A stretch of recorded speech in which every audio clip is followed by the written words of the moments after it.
এই যে আপনার 6 তলা ঘরের বিল্ডিং। দিদি 6 তলা ঘরের বিল্ডিং এরম হবে? দাদা আপনি দেখতে থাকেন না। এই যে আপনার ঘরের মেন গেট, গেটের পাশে এই যে একটা বাথরুম। দিদি ঘরে না ঢুকতেই বাথরুম কেন?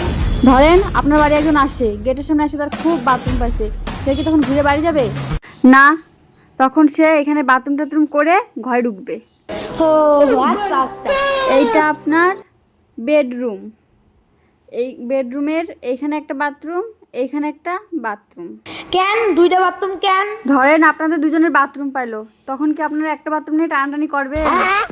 তখন কি করবেন? এই বাথরুমে আপনি যাবেন আর এই বাথরুমে আপনার বউ যাবে। ও আচ্ছা আচ্ছা, ঠিক তো।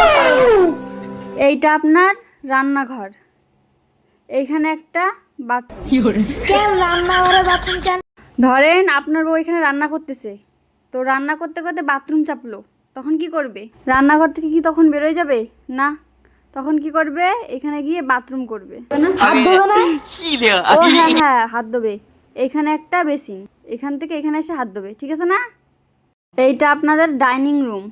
এইখানে এই যে একটা বাথরুম, এই যে একটা বাথরুম, এই যে একটা বাথরুম। 3টা বাথরুম কেন? আপনার ঘরে ধরেন 3টা বাচ্চা, তখন 3জনের একসঙ্গে বাথরুম পাইলো, ওরা কি একটা বাথরুমে টানাটানি করবে? না ঘর থেকে বেরোয় যাবে? তখন এই বাচ্চাটা এই বাথরুমে যাবে, এই বাচ্চাটা এই বাথরুমে যাবে, আর এই বাচ্চাটা এই বাথরুমে যাবে, ঠিক আছে না?